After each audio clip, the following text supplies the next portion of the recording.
며느리의 산후조리를 돕기 위해 부푼 기대를 안고 달려간 시어머니가 있습니다.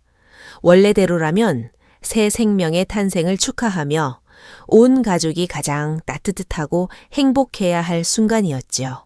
하지만 상상이나 되십니까? 시어머니가 첫날 며느리의 기력을 위해 정성껏 끓여낸 보양식인 전복 삼계탕을 며느리가 시어머니가 보는 앞에서 아무런 표정 없이 반려견의 밥그릇에 몽땅 쏟아버렸다는 사실을 말입니다. 이것은 한순간에 욱하는 성질이 아니었습니다. 며칠 동안 이어진 끔찍한 냉대와 도발의 시작일 뿐이었지요.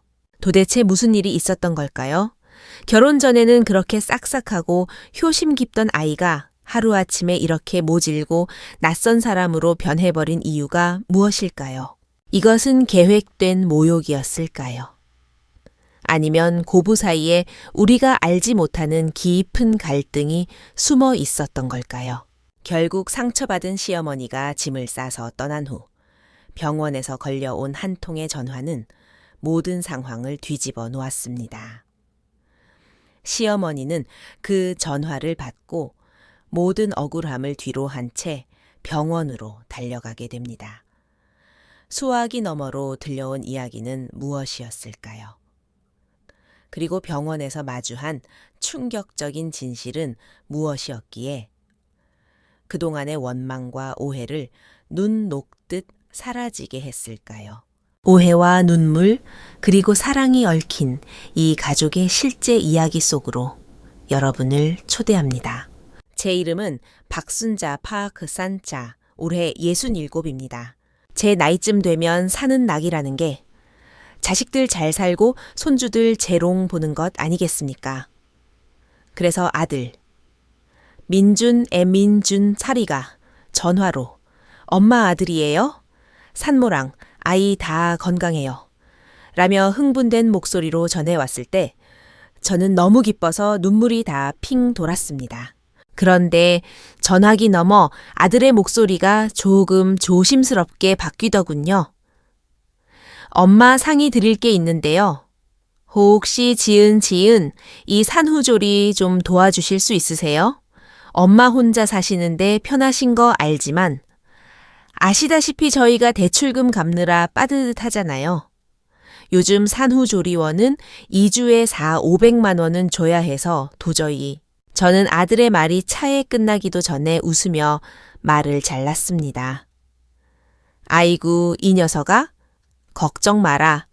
이 엄마 아직 쌩쌩하다. 너희가 부탁하면 당연히 가야지. 전화를 끊고 나서 밀려오는 기쁨은 마치 가습을 위해서 보글보글 끓고 있는 곰국처럼 제 마음을 따뜻하게 채웠습니다. 제 며느리, 지은 치은, 이는 마케팅 부서에서 일하는 참 밝고 웃음이 예쁜 아이였습니다.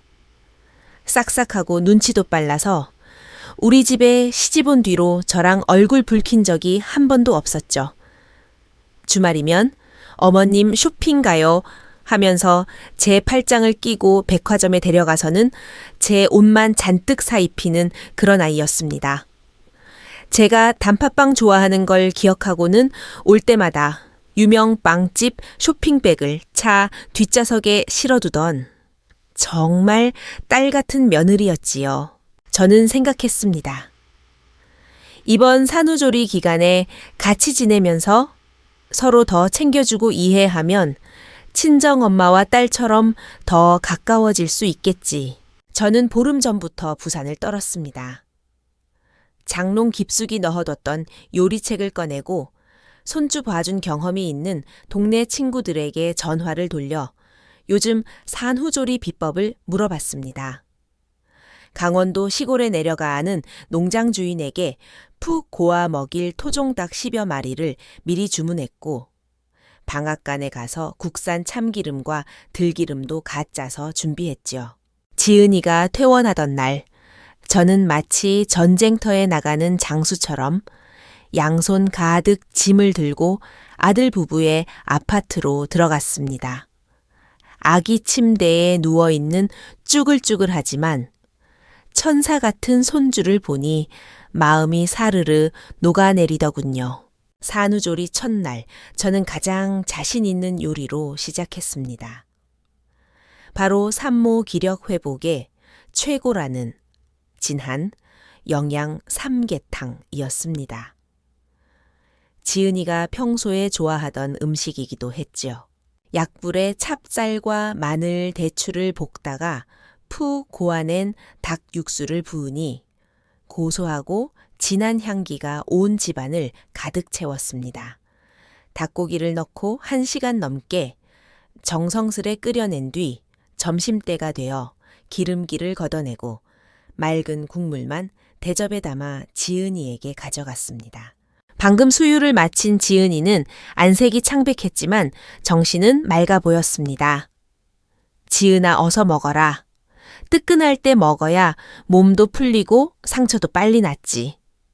저는 웃으며 국그릇과 수저를 건넸습니다. 지은이는 그릇을 받아 냄새를 한번 맡더니 미간을 살짝 찌푸리더군요. 저는 그저 사누라 입맛이 없어서 그런가 보다 했습니다. 며느리가 국물을 한 숟가락 떠서 호호 불어 입에 넣었습니다. 그런데 혀끝에 국물이 닿는 순간 지은이의 표정이 돌변했습니다. 마치 몸보신용 닭국물이 아니라 독약을 삼킨 듯 혐오감과 불신이 뒤섞인 표정이었습니다. 어머님, 지은이의 목소리가 찢어질 듯 날카롭게 솟구쳤습니다. 이걸 어떻게 먹으라고요? 짜서 죽을 것 같잖아요. 저는 멍하니 서 있었습니다. 저는 평생 음식을 싱겁게 먹는 편이라 주위에서도 다 아는 사실이었거든요. 그 순간 지은이는 제 평생 잊지 못할 행동을 했습니다. 제가 1시간 넘게 정성스레 고아낸 그 삼계탕 그릇을 들고 베란다로 성큼성큼 걸어가더니 망설임 없이 키우던 푸들 강아지의 밥그릇에 콸콸 쏟아버린 겁니다. 닭고기와 대추 국물까지 전부 다요. 철퍼덕 하는 소리와 함께 그릇이 부딪히는 소리가 제 가슴을 산산조각 냈습니다. 지은이는 저를 쳐다보지도 않고 변명 한마디 없이 획 돌아서서 안방으로 들어가 버렸습니다. 쾅 하고 닫힌 문 너머로 찰칵 문 잠그는 소리가 들려왔습니다. 저는 거실에 석상처럼 굳어 서 있었습니다. 적막한 거실에는 강아지가 신나서 닭고기 국물을 핥아 먹는 소리만 요란하게 울려 퍼졌습니다. 정신을 차리고 부엌으로 가서 냄비에 남은 국물을 떨리는 손으로 떠 먹어 보았습니다. 평소보다 아주 조금, 정말 아주 조금 간이 더 되었을지는 몰라도 절대 짜서 죽을 정도는 아니었습니다. 엄청난 혼란과 배신감이 밀려왔습니다. 결혼 전에는 어머님 하며 살갑게 굴던 아이가 저를 친정엄마처럼 따른다고 믿었던 그 아이가 어떻게 하루아침에 이렇게 표독스럽고 낯선 사람이 되었을까요? 안방 문 앞에 서서 노크를 하려다 손을 떨구었습니다. 무슨 오해가 있는지 몸이 어디 안 좋은지 묻고 싶었습니다. 지은아, 애미다. 괜찮니? 한참 뒤에야 방 안에서 얼음장처럼 차갑고 귀찮다는 듯한 목소리가 들려왔습니다. 피곤해요. 쉴게요. 그날 밤 저는 불 꺼진 거실에 홀로 앉아 안방에서 희미하게 들려오는 아기 울음소리와 며느리의 흥얼거리는 자장가 소리를 들었습니다. 굳게 잠긴 저 문이 방과 방 사이가 아니라 다시는 좁혀질 수 없는 두 사람의 마음을 갈라놓은 것 같았습니다. 야근을 마치고 파김치가 되어 돌아온 아들. 민준이가 어둠 속에 앉아있는 저를 보고 놀라서 물었습니다. 엄마 안 주무시고 뭐 하세요? 저는 아들의 피곤한 얼굴을 보며 한참을 망설이다가 낮에 있었던 일을, 최에 대한 감정을 억누르고 이야기했습니다. 민준이는 미간을 찌푸리며 듣더니 아내의 방문을 두드리지도 저를 위로하지도 않았습니다. 그저 깊은 한숨을 내쉬며 제 어깨를 툭툭 칠 뿐이었습니다. 엄마가 좀 이해해 주세요. 지은이 지금 애 낳은 지 얼마 안 돼서 몸도 힘들고 예민하잖아요. 엄마가 어른이니까 참으셔야죠. 아들의 그 무책임한 말에 마음이 더 무거워졌습니다. 저는 아들을 빤히 쳐다보며 묻고 싶었습니다. 그럼 너는 네 아내가 엄마한테 개밥 주듯 국을 버렸는데 너는 아무렇지 않니? 저는 처음으로 기쁜 마음으로 이곳에 온 제 선택이 틀렸을지도 모른다는 생각을 했습니다. 첫날의 충격 때문에 다음 날 아침 저는 눈을 뜨자마자 부엌의 모든 양념통을 뒤로 밀어버렸습니다. 특히 소금통은 손이 잘 닿지 않는 구석에 치워뒀지요. 산모에게 기름진 게 안 맞을 수도 있겠다 싶어서 이번에는 아주 담백한 점심을 준비했습니다. 몇 시간 동안 푹 고아 뽀얗게 우러난 자연산 도미 맑은 탕이었습니다. 소금은 거의 넣지 않다시피 했고 끓는 물에 살짝 데친 나물 반찬 몇 가지를 곁들였습니다. 쟁반을 들고 안방으로 들어갈 때 가슴이 콩닥거렸습니다. 이번에 지은이는 화를 내지는 않았습니다. 무표정한 얼굴로 일어나 숟가락을 들고 국물을 몇 번 떠먹고 나물을 두어 번 집어 먹더군요. 휴, 다행이다 싶었는데 지은이는 이내 수저를 내려놓고 휴지로 입을 닦더니 쟁반을 옆으로 쓱 밀어버리며 차갑게 내뱉었습니다. 어머님, 오늘은 맹탕이네요. 아무 맛도 안 나는데 그냥 맹물에 밥 말아 먹는 거랑 뭐가 달라요? 그러고는 다시 이불을 뒤집어 쓰고 등을 돌려버렸습니다. 더 이상 말 섞기도 싫다는 뜻이었죠. 저는 손발이 차갑게 식는 걸 느꼈습니다. 짜도 안 되고 싱거워도 안 되고 저는 마치 까다로운 심사위원 앞에서 쩔쩔매는 둔한 연습생이 된 기분이었습니다. 그제야 알았습니다. 이건 음식에 간 문제가 아니라는 것을요. 그 후 며칠간 숨 막히는 침묵만이 우리 사이를 채웠습니다. 제가 무슨 반찬을 해줘도 며느리는 트집을 잡았습니다. 생선은 비리다 나물은 질기다. 밥은 되다 국은 식었다. 큰 소리로 화는 안 냈지만 그 차가운 눈빛과 비꼬는 말투는 고함보다 더 뼈 아팠습니다. 이제 어머님이라는 호칭도 사라졌습니다. 저기요. 혹은 눈짓으로만 저를 대했죠. 지은이는 하루 종일 아이와 함께 방문을 걸어 잠갔습니다. 문 너머로는 아기에게 세상에서 가장 다정하고 달콤한 목소리로 말을 거는 소리가 들렸습니다. 제가 알던 그 밝은 지은이의 목소리였죠. 하지만 방문을 열고 나와 저와 마주치는 순간 그 다정한 얼굴은 온데간데 없고 가시를 바짝 세운 고슴도치처럼 적에 가득한 표정으로 바뀌었습니다. 확실했습니다. 며느리는 저를 미워하고 있었습니다. 서러움이 복받쳐 짐을 싸서 당장이라도 나가고 싶었습니다. 내가 도대체 뭘 그리 잘못했기에 이런 취급을 받아야 하나. 베란다 간이 의자에 앉아 아파트 단지를 내려다보며 옛날 생각을 했습니다. 나 때는 산후조리가 어디 있었나. 미역국에 밥 말아 먹으면 다행이었지. 낮에는 애 보고 밤에는 삭바느질 해가며 혼자 민준이 키웠는데 요새 며느리들은 참 이해하기 어렵구나. 내가 너무 늙어서 눈치가 없는 걸까. 온종일 가슴에 돌덩이를 얹은 듯 답답했습니다. 밤잠을 설쳤습니다. 저는 누구와 싸우는 성격도 아니고 며느리 이겨먹으려는 시어머니도 아닙니다. 하지만 저에게도 자존심이 있고 사람으로서 지켜야 할 선이 있습니다. 제 존재가 이 집안의 불화가 된다면 제가 물러나는 게 맞겠죠. 저는 결심했습니다. 떠나자.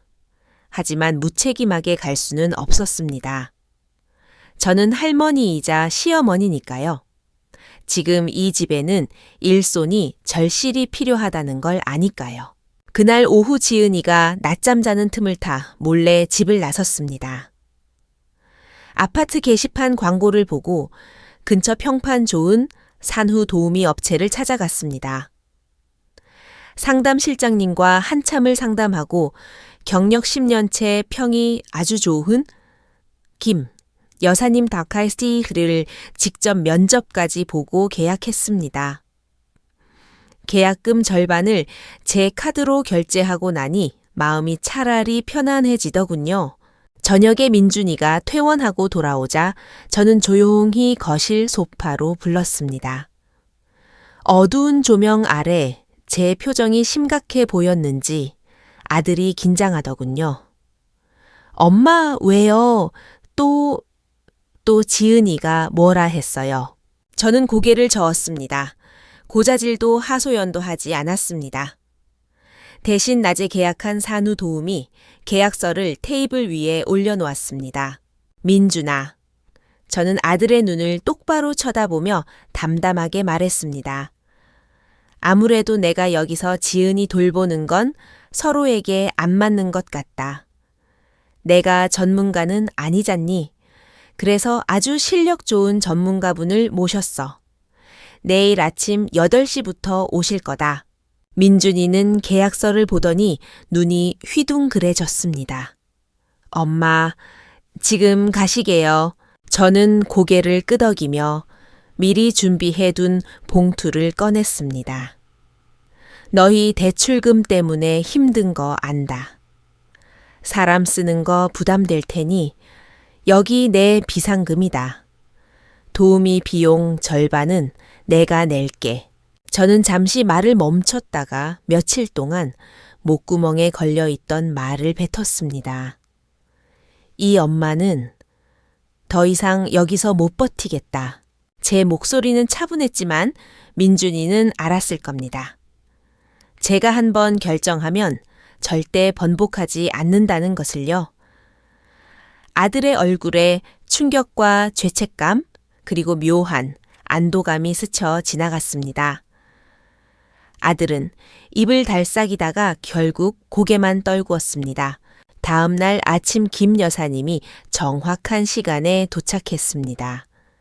깨끗한 유니폼에 소독 장비까지 챙겨온 모습이 확실히 전문가답더군요. 저는 1시간 동안 꼼꼼하게 인수인계를 했습니다. 분유 타는 법 기저귀 가는 습관 며느리가 싫어하는 음식들. 그동안 안방문은 굳게 닫혀 있었습니다. 지은이도 밖에 소란을 들었겠지만 나오지 않았습니다. 차라리 잘 됐다 싶었습니다. 작별 인사의 어색함을 피할 수 있으니까요. 저는 작은 캐리어를 끌고 현관에 서서 한때의 기쁨으로 가득 찼다가 이제는 상처만 남은 그 집을 마지막으로 둘러보았습니다. 민준이가 엘리베이터 앞까지 배웅 나왔습니다. 계속 엄마 죄송해요. 고생만 하셨어요. 라며 고개를 숙이더군요. 저는 아무 말 없이 아들의 등을 한번 두드려주고 엘리베이터에 탔습니다. 문이 닫히는 순간 며칠 동안 참았던 눈물이 주르륵 흘러내렸습니다. 오래됐지만 익숙하고 따뜻한 제 집으로 돌아오니 긴장이 풀리며 엄청난 피로가 몰려왔습니다. 휴대폰을 꺼두고 하루 종일 잤습니다. 일어나서 스스로에게 말했습니다. 박순자, 넌 할 만큼 했어. 부끄러울 거 없다. 이제 자식들 일은 잊고 네 인생 살자. 그 후 일주일 동안 저는 억지로라도 일상을 되찾으려 노력했습니다. 시장도 가고 친구들과 장기도 두고 문화센터 서예 수업도 나갔습니다. 아들네 일은 생각 안 하려고 휴대폰도 잘 안 봤습니다.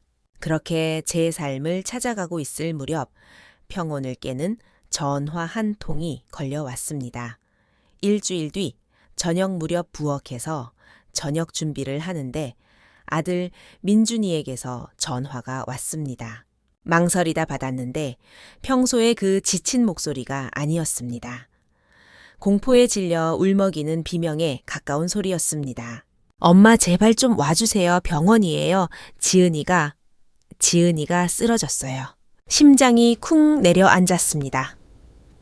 냄비 불을 끄는 많은 둥차 키와 지갑만 챙겨 뛰쳐나갔습니다. 택시 안에서 별의별 생각이 다 들더군요.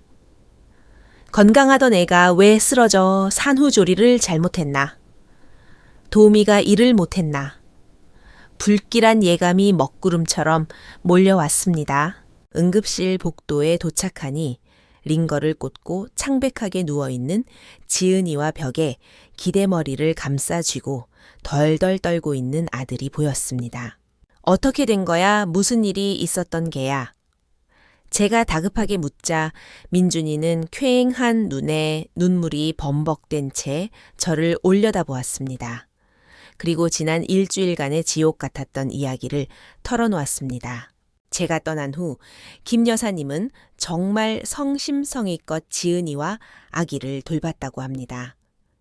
하지만 지은이의 상태는 나아지기는커녕 더 심각해졌습니다.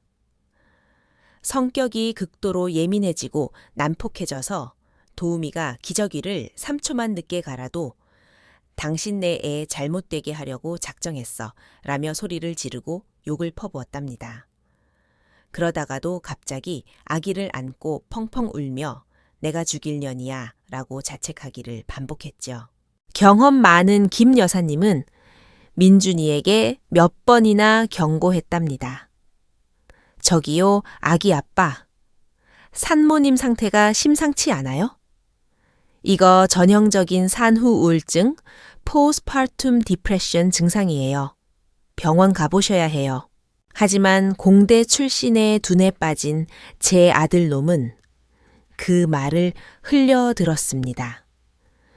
여자가 애 낳으면 호르몬 때문에 좀 예민하겠지, 며칠 지나면 괜찮아지겠지 하고 안일하게 생각했던 겁니다.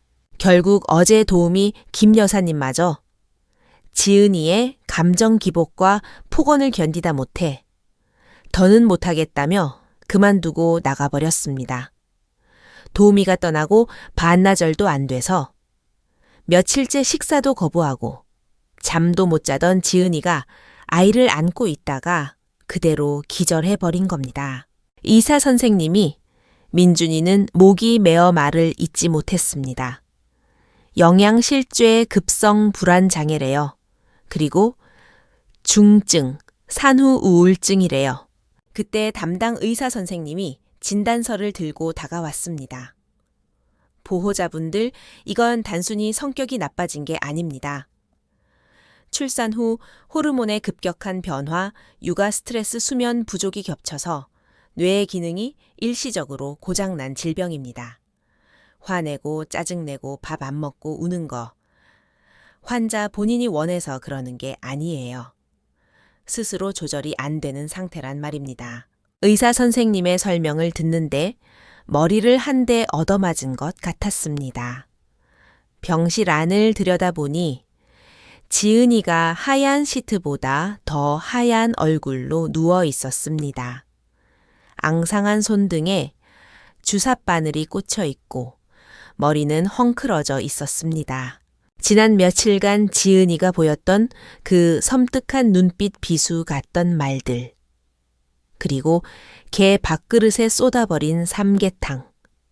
그것은 저에 대한 미움이 아니라 병든 영혼이 가장 서투르고 과격한 방식으로 세상에 외친 살려달라는 비명이었던 겁니다. 민준이는 바닥에 주저앉아 자기 머리를 주먹으로 쥐어박으며 오열했습니다. 엄마, 다 내 잘못이야. 내가 너무 무심했어. 남편 자격도 없어. 그러더니 제 손을 잡고 애원했습니다. 엄마, 염치 없는 거 아는데요. 지은이 친정어머니 심장 안 좋으셔서 부탁도 못 드리는 거 아시잖아요. 엄마가 한 번만 더 도와주시면 안 될까요? 제가 매달 생활비 200만 원씩 드릴게요. 제발요. 저 정말 어떻게 해야 할지 모르겠어요. 어릴 때 사고치고 고개 숙이던 그 모습 그대로였습니다. 저는 창밖의 회색 하늘을 바라보며 말을 잇지 못했습니다. 망설여졌습니다. 솔직히 무서웠습니다. 아무리 병 때문이라지만 그 멸시와 모욕을 또다시 견뎌낼 자신이 없었습니다. 그 닫힌 문, 차가운 눈빛. 제 남은 자존감마저 바닥날까봐 두려웠습니다. 내 나이 67, 이 전쟁을 다시 치를 체력이 남아있을까요? 아들의 간절한 눈빛을 보면서도 입이 떨어지지 않았습니다. 그때 정막을 깨고 병실 안에서 아기의 칭얼거리는 울음소리가 들려왔습니다. 그 작은 소리가 제 마음속 굳게 닫힌 빗장을 열었습니다.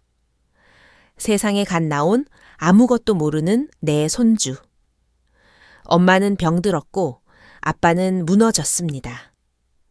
할미인 저마저 등을 돌리면 저 핏덩이는 어떡합니까? 저는 깊은 한숨을 내쉬었습니다. 결국 어머니라는 본능, 할머니라는 책임감이 두려움을 이겼습니다. 저는 아들의 차가운 손을 꽉 잡았습니다. 말없이 하지만 단호하게 고개를 끄덕여 주었습니다. 다시 아들네 집으로 돌아왔을 때 공기에는 여전히 긴장감이 감돌았습니다.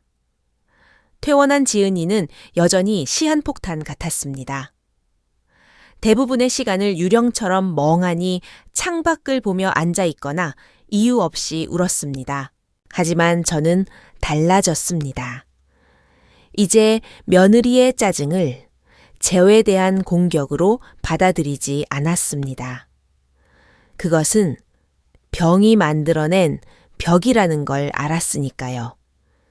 제가 할 일은 그 벽을 아주 천천히 녹이는 것뿐이었습니다. 음식 냄새가 싫다고 하면 모든 재료를 물에 데쳐서 간을 전혀 하지 않고 가져다 주며 소금은 네가 먹고 싶은 만큼만 찍어 먹어라 라고 했습니다. 제가 숨 쉬는 소리도 싫어하는 것 같으면 최대한 투명 인간처럼 조용히 움직였습니다. 가끔 저리 가요. 꼴도 보기 싫어. 라고 소리를 질러도 상처받지 않고 조용히 물러났다가 따뜻한 우유 한 잔을 방문 앞에 두고 왔습니다. 어느 날 새벽 화장실에서 아기 울음소리와 지은이의 억눌린 흐느낌이 들렸습니다. 문을 살짝 보니 지은이가 아기를 안고 울면서 중얼거리고 있었습니다. 아가야, 미안해. 엄마가 나쁜 년이야. 엄마가 미쳤나 봐. 옆방에서 민준이는 세상 모르고 자고 있더군요. 저는 화장실로 들어가 바들바들 떨고 있는 지은이를 뒤에서 꽉 껴안았습니다. 지은아 괜찮다. 다 지나간다. 네 잘못 아니다. 지은이는 뻣뻣하게 굳어 있다가 제 어깨에 얼굴을 묻고 옷이 다 젖도록 울었습니다. 그날 밤 우리 사이의 금간 틈새가 조금씩 메워지는 느낌이 들었습니다. 다음 날 저는 아들 민준이를 베란다로 불러냈습니다. 야근에 찌든 아들에게 저는 생전 처음으로 아주 엄하게 말했습니다. 김인준 똑바로 들어라. 지은이한테 지금 필요한 건 돈 벌어오는 남편이 아니야. 밥 해주고 청소해주는 시어머니도 아니고 100% 자기 편이 되어줄 전우가 필요한 거야. 나 바빠 나 몰라 같은 핑계는 이제 안 통한다. 퇴근하면 밥 줘 하지 말고 지은이 안아주면서 오늘 고생했지 물어봐. 애 울면 네가 먼저 뛰어가서 기저귀 갈아. 지은이가 울고불고 해도 논리적으로 따지지 말고 그냥 입 다물고 꽉 안아줘. 하늘이 무너져도 네가 지켜준다는 걸 느끼게 해주란 말이다. 아들은 고개를 끄덕였습니다. 남자들은 구체적으로 말해주지 않으면 죽어도 모르니까요. 그날부터 우리 가족은 사랑이라는 이름의 팀플레이를 시작했습니다. 민준이는 퇴근하면 바로 아이를 받아 안고 서툰 솜씨로 트림을 시켰습니다. 그 사이 지은이가 따뜻한 물로 샤워라도 할 수 있게요. 우울해하면 말없이 좋아하는 음악을 틀어주고 곁을 지켰습니다. 저는 옛날식 산후조리 음식을 고집하지 않고 지은이가 처녀 때 좋아하던 떡볶이나 파스타 같은 걸 조금씩 만들어 식욕을 돋우려 애썼습니다. 기분 좋을 때는 아파트 정원 산책도 같이 유도했고요. 우리는 우울증이라는 적과 싸우는 군대 같았습니다. 얼음이 완전히 녹은 건 아주 사소한 일이 계기였습니다.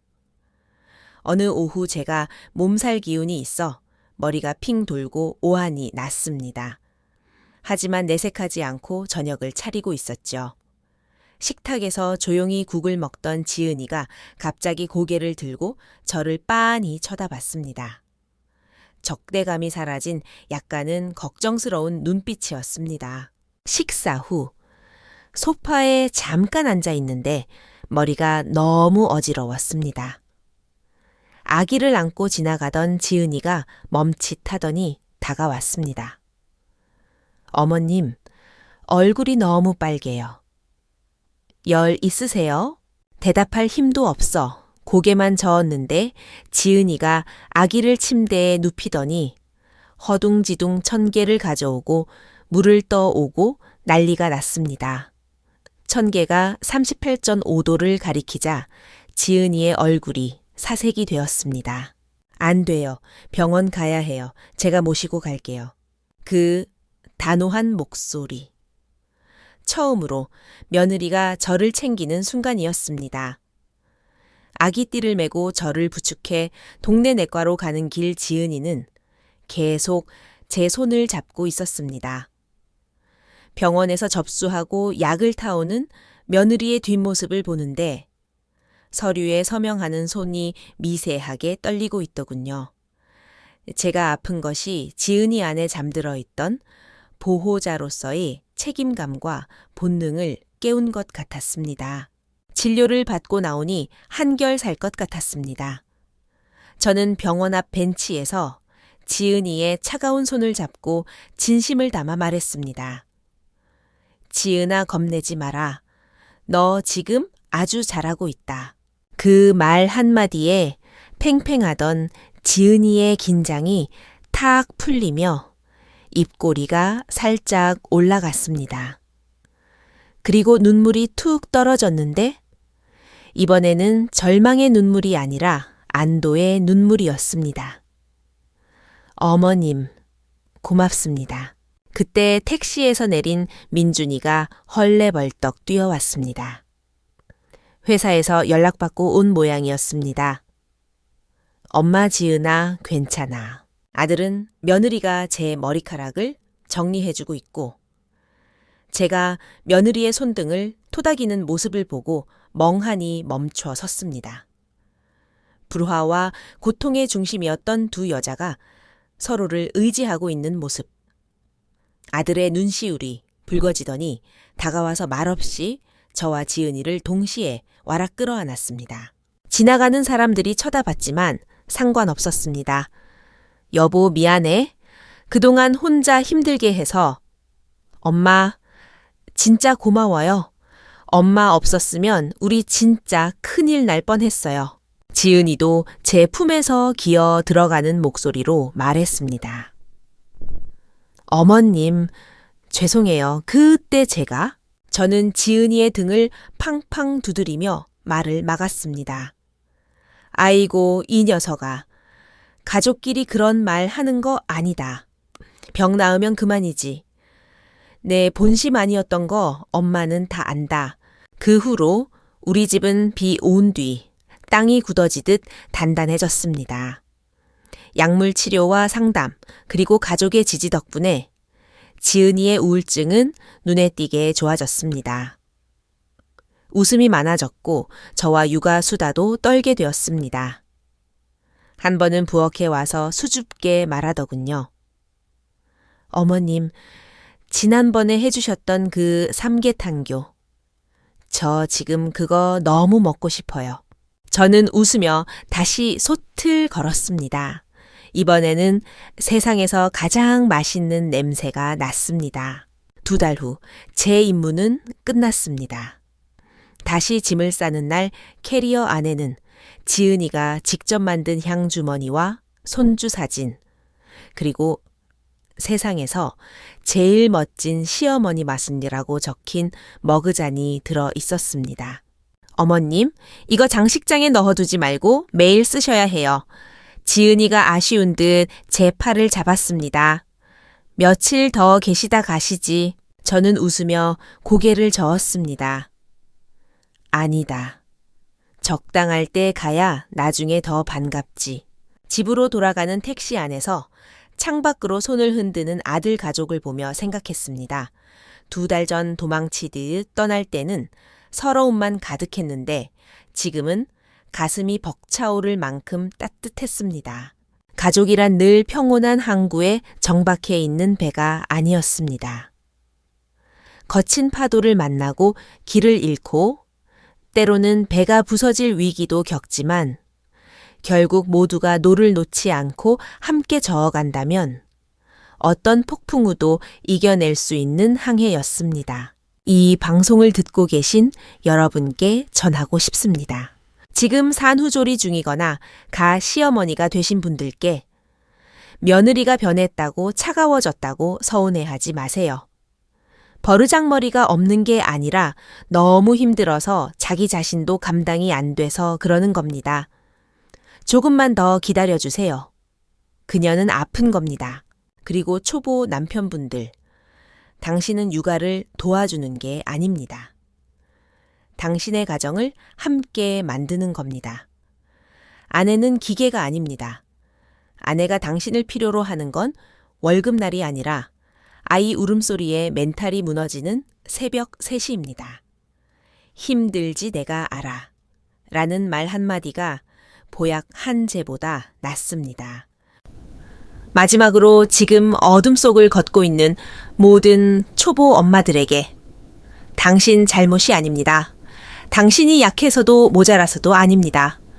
그저 너무 지치고 아픈 것뿐입니다. 힘들면 힘들다고 소리치세요. 참는 게 능사가 아닙니다. 당신은 혼자가 아닙니다. 반년 뒤 저는 검은 콩차와 직접 구운 고구마 빵을 들고 아이들을 만나러 공원에 갔습니다. 이제 아장아장 걷는 손주가 할미하며 제게 달려옵니다. 햇살 아래 우리 셋의 그림자가 길게 이어져 하나가 되었습니다. 우리는 말하지 않아도 압니다. 이 가족은 이제 원점으로 돌아온 게 아니라 서로를 더 깊이 이해하는 더 높은 곳으로 올라왔다는 것을요. 오늘 사연은 여기까지입니다. 만약 여러분이 박순자님이었다면 며느리의 행동에 남았을까요? 떠났을까요? 여러분의 생각과 경험을 댓글로 남겨주세요. 여러분의 한마디가 지금 힘든 시간을 보내고 있는 누군가에게는 큰 위로가 될 수 있습니다.